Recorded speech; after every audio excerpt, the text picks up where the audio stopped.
Hey guys, welcome into the Nolecast. I'm Bud Elliott, and what was that?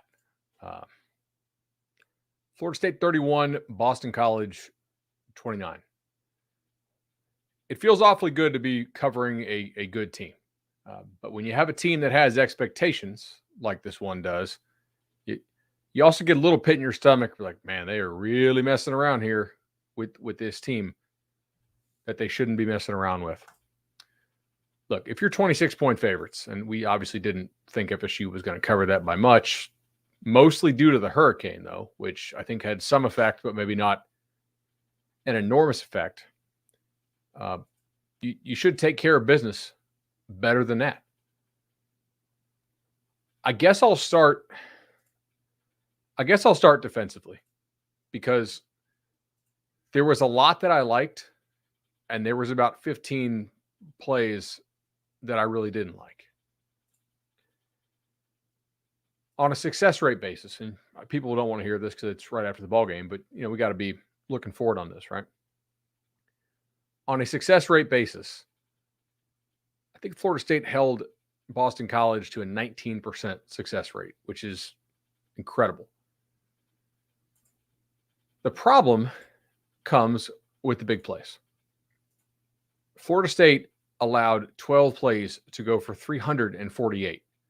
That's more than the Noles had all day on their 58 plays. FSU had 340. Boston College had 348. Guys, that's terrible. That's basically what this game came down to on the defensive side of the ball. Almost all of those plays were related to Thomas Castellanos' legs, either him scrambling, he had the one big one, or more aptly, relating to the threat of his legs, meaning that you were not playing very good scramble coverage, if you will. And that's something that clearly you think that this team might need to work on some more. 348 yards on 12 plays, almost all of them, I think, had something to do with the scramble. They didn't do a great job of keeping Castellanos in the pocket, or when they did, they were not able to compress the pocket near enough, right? It was, all right, he's in the pocket, but we're not really clamping down on him, And to me, that's a problem. Coverage, I think initial coverage was not that bad. Again, like and credit to Boston College, clearly. Like that kid played his butt off. And you're up 31-16 going into the final frame, and they end up making this a serious ball game. But to me, a lack of push on the interior of the defensive line, not really able to make a huge difference against those guys. And I'll give credit to Castellanos. Like, he played extremely well as a quarterback. Now, he's a different kind of quarterback for sure, but he played pretty damn well as a quarterback today, I thought, in terms of he didn't make a lot of throws that should have been picked off, right? He had a couple that were just not great, but like FSU didn't drop a ton of interceptions. I mean, you look at this is just unacceptable big play stuff. So keeper for 29, keeper for 45. That's obviously the scramble there. Heck, the first big pass play of the game, I thought Fuller and the defensive staff had a really nice corner blitz on. It's about to knock them off schedule, right? And they hit it for 35 because the blitzer to the top side of the screen falls down. Like that's fairly well schemed up, and then you couldn't execute it. And at other times, clearly, like you did not execute this stuff very well at all. So I'm struggling like what to say about this. That dude is super athletic, played far better than they had in any game so far this year. I think it's pretty clear that Boston College had more fire than Florida State did, and I don't want to make that like a cop-out. Like BC deserved, for the most part, the points they got, and Florida State did have a nice, stand down there by the goal line one time. But I thought the intensity and the focus and the execution, you could argue it was in Boston College's favor, and yet they committed 18 penalties. So, like, can you really argue that it was in their favor? I don't know. A lot of the penalties were, were sort of self-inflicted stuff, but like pre-snap once the left tackle went down. Anyway, I mean, 19% success rate, but allowing 457 yards is, guys, that's one of the wildest splits you'll ever see. So would I panic? Not really. But clearly, like, if they face another kid who's pretty mobile, you're going to have to find a way to defend that better, because a lot of these weren't amazing plays by BC's receivers. A lot of these were just, pretty good plays by the quarterback to buy more time. And then Florida State, when you get in scramble mode, they did not stick with them very well. So, yeah. Was Florida State lucky in the game? I see a lot of people in the chat saying that. Possibly, yeah. Although I will also say, I mean, look, Boston College got a pretty lucky, defensive score there and had some pretty important guys falling down.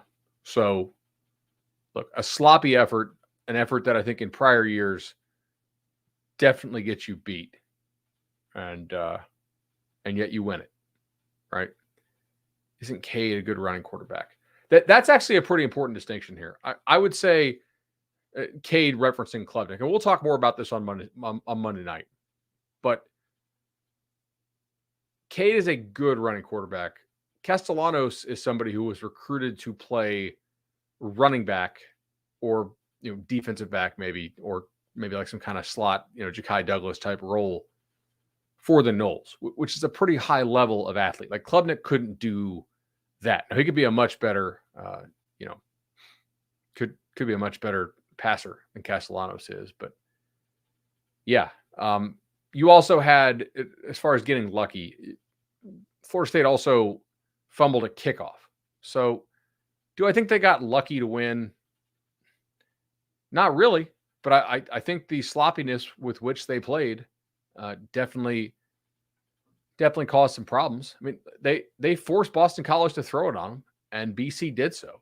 Boston College ran 41 for 152, but I think, as far as the running back carries, Robichaux 21 for 64 yards. That's pretty terrible. Barfield 4 for -7, right? Like that's also pretty terrible. And we talked about this last week in reference to the Noles doing a great job on fourth down. But Boston College, if you run them out there again, what are the actual odds that they're able to go 4 or 5 again on fourth down?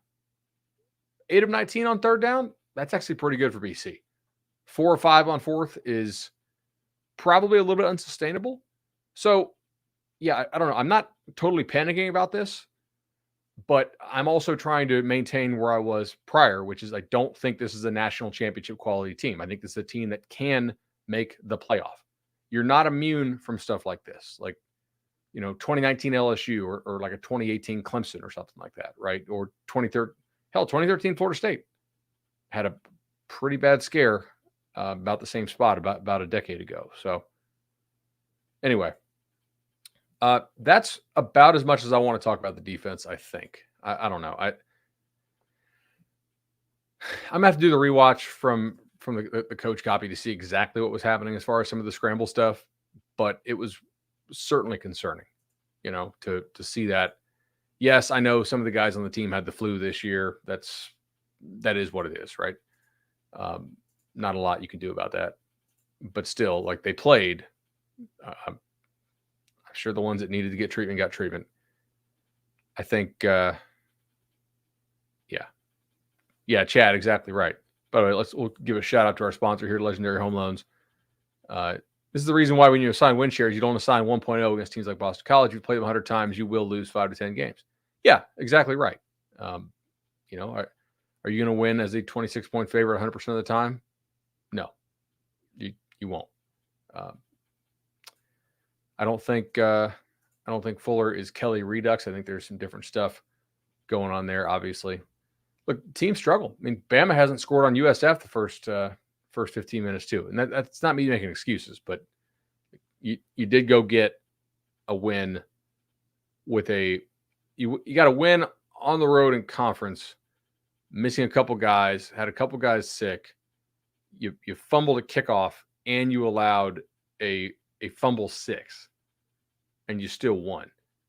If you do that in a conference game, that's typically, guys, on like kind of a recipe to lose, So,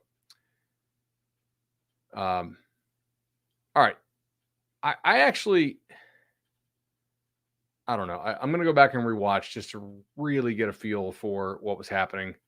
Some of the defensive rush lanes could be better, but like obviously the main problem here is your scramble coverage. The guy threw for 300 on you, and how many were basically because you were unable to compress the pocket or unable to keep him in the pocket?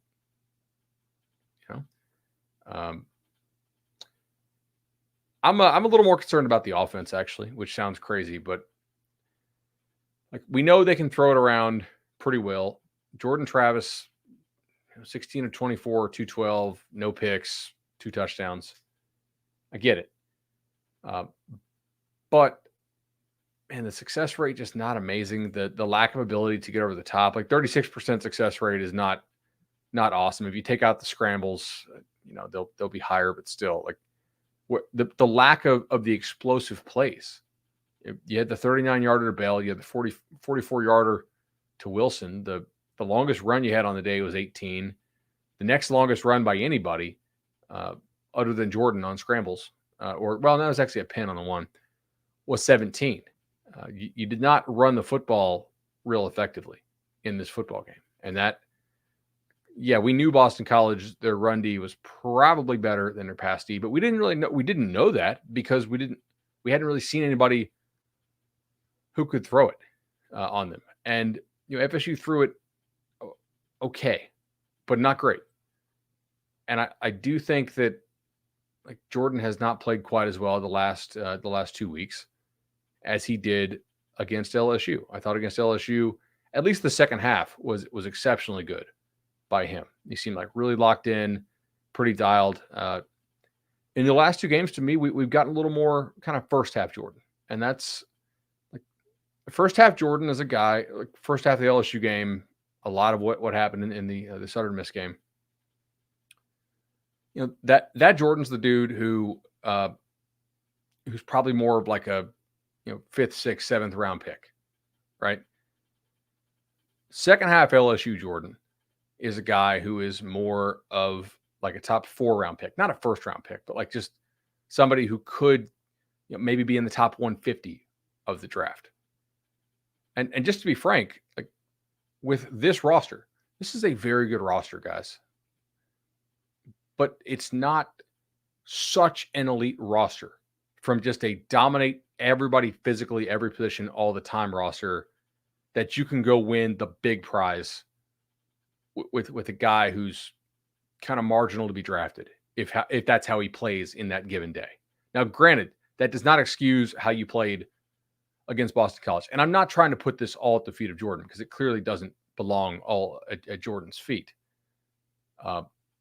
But some of the accuracy stuff, some of the trying for home runs and not maybe not taking the check down and staying within the structure of the offense has been a bit of a problem for the last 2 games, and we'll see. I bet you other teams will continue to try to dare them to do some of the stuff they're daring to do and to test Travis's vision. He's a guy to me that definitely like has a different gear he can get to, and he doesn't always get there. I don't think anybody does, honestly. I thought Boston College, for the most part, kind of outcoached Florida State on both sides today. And that's not like taking shots. Just sometimes the opponent's going to do a really great job. And that's like a job-saving win if you get it for Jeff Hafley with a pretty outmanned football team. And they kept Travis and the offense confused enough. I do think this offense misses Mo Smith some, right? Not that Mo Smith is an elite player, but I do think he's a good football player. And so we'll see where this goes. My main concern though is the run game. And this is kind of what we talked about. People gave us a lot of crap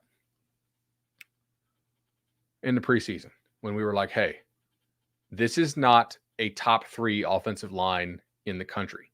It's a super experienced offensive line, but it's not a top 3 offensive line in terms of actual, like, how good is the line. You have guys who have played a lot of football, but you have a lot of guys who won't be drafted, right? That's kind of what it is. Right now, you are not able to get push against a decent defensive front. And we talked about this, pull the tape. Boston College's defensive front is definitely the way, or definitely the best part of their defense. And you just did not consistently get a push. You really couldn't run right very well at times. And it was almost regardless of the back, to be frank. I mean, it's not like Rodney and those guys ran amazing. They had a couple decent runs, but you're not able to bust out that big time run that you need. And that's certainly concerning, right? So yeah, I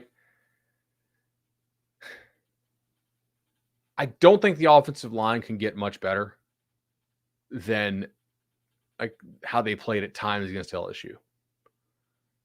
I do think that they could get better than they played today. If you get some guys back, you get a little more continuity up front, right? But you're just not pushing people around. You really didn't push Southern Miss around. Again, this is not the I told you so game. It's just we try to analyze games kind of regardless of what the scoreboard says. You know, like we note, hey, it's really cool to be able to say, hey, this is wild. You know, look at this. Look what's going on here with 66-13, and yet we're complaining a little bit. But you didn't get pushed against Southern Miss, and they forced you to a lot of third downs and fourth downs, and that's not great. It may just be that this offense is an offense that has to chuck it around a ton, and we'll see if they have to end up going to that. I don't think that's really what you want to have to do, mainly because, like, I mean, do you want Jordan to be hit like that? I don't know. At Clemson, we'll talk about this more, but they do have some pretty damn good defensive backs, right? I think they'll come out with a better plan. But right now, like, they are looking for answers in the run game, and they're not finding them. You know, they're not giving, I think, enough push for Benson, who's kind of a momentum runner, to get going. I think the offense was confused at times by what they were doing on defense there, which is problematic, obviously. But like occasionally, you're just going to get held off balance on the day. It's like a pitcher that holds everything, to a good hitter in baseball. But I mean, 2 of 9 on third downs, 1 of 1 on fourth. You only got 58 plays in the game, mainly because Boston College, held the ball for quite some time. Is not good enough. And the explosive plays upon which this team relies were not there as much today. You had some, but you didn't have that like absolute home run ball to bail you out. What you did have was pretty damn good red zone efficiency. But if you look at this, I mean, you had 2 plays over 25 yards. This is an offense that has hit big plays constantly. But when you're not hitting those big plays, and look, nobody's going to argue, hey, big plays are bad, because guess what? Big plays are great. We like big plays. But the inability to do the little things right, just kind of the continued sloppiness, if it continues, we'll get you beat, right? Obviously, Travis got dinged up in this game. That's not ideal, but he played in the rest of the game. So I don't know exactly what it was. Keon has disappeared. Yeah, that was strange. I'm going to go back and when I watch the coach's copy to see, to see more what happened more with that. It looked like they were trying to get the ball to other guys, right? Trying to get the ball to Jaheim, try to get the ball to Wilson. And honestly, guys, I mean, if we had this weird ass turnover luck, sorry for cursing here. Maybe that's not cursing. If you don't have the crazy turnover luck, it's entirely possible that we're dealing with a game that is like, 38-20. All right, that was kind of weird. At times it was pretty windy. At times it wasn't. Man, that was quite a thrill to chase that kid around the yard today as he, as he ran around so much. But the 2 turnovers really kind of made this thing come into full focus. And again, I said last week, I bet you Norvell was pretty happy that he gets to coach his team really hard after that Southern Miss game. I think he's going to be coaching them really hard again. The inability for them to get first downs and run the 4-minute offense and get after the clock, that's a problem. Personally, like that's not good. That will get you beat by a good team at some point. I definitely still think this is a top 10 level football team. If you want to just take the totality of what they played this year and think it's a top 5 team, I mean, is Georgia still losing to South Carolina? Yeah, it looks like Georgia's losing to South Carolina at home. So that's kind of wild, right? Bama's losing to USF as we speak in the second quarter, which is kind of wild. They haven't scored yet. But you want to focus on you. And if the rest of the nation is actually as down as it might appear to be, then, that's going to piss you off if you don't take advantage of that. Because I do think if the rest of the teams completely fall apart, at least some of them look to be, and it's super early in the season, then, you might have something there, but you need to go and grab it. You need to play your absolute best and throw your fastball, play that A game, and have some of these other traditional recent year powers play that C game or D game. And right now it doesn't look like a whole lot of A game. The run game to me today was probably the most concerning thing that we saw. Right? Just a lack of continuity up front and a lack of push up front, to be frank. Number 3 offensive line in the nation, huh? Yeah. I thought Boston College did a pretty good job, to go back to defense real quick, of limiting the rush. Florida State did get home on blitz sometimes, and then just your blitz success rate, I bet you, was pretty high. Which, again, going forward, that's pretty encouraging. But the explosives that came when you missed were pretty severe. Anyway, look, 31-29. You give up a short field score on the one that comes off the kickoff, right? And then you give the 95-yard drive was certainly pretty concerning, but you still get the win. Injury-wise, didn't Bell come back in the game? I thought he did. Maybe he didn't. Yeah, I don't know. We'll see. I think the big thing is that Jordan played. Jaheim Bell's a nice player. I don't think I'm changing my prediction win or loss based on Jaheim Bell. Obviously, Jordan Travis would be the bigger thing. And we're going to have to ask a question how well can you run him? Because can you pull the pin on that and see if you can run the guy? Maybe you can, maybe you can't. We'll have to take a look. All right. Need to thank our other sponsors. Congruity HR does a tremendous job as always. Madison Social, at least today, noon games, they did suck. Yeah, that was not great. Everybody make sure you go check them out. Louisiana Hot Sauce, Tarpon Cellars Winery, of course. Join us again on Monday night, typically, for our fuller game review. No pun intended, but we will definitely, we'll have to talk a little bit more about this defense. Is Travis still a Heisman candidate? Yeah, I think so. I mean, they're still winning ball games. He's not throwing a bunch of picks. He had the pretty memorable game over an LSU team that crushed Mississippi State today on the road. And we'll have to see how he plays next Saturday. Probably have to use his legs a little bit more to get the run game going. All right.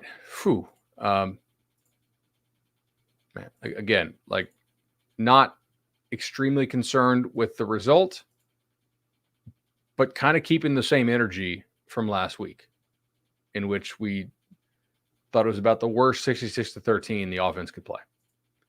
With that, we will see you guys next week. Really appreciate y'all tuning in for the instant. Take care, everybody.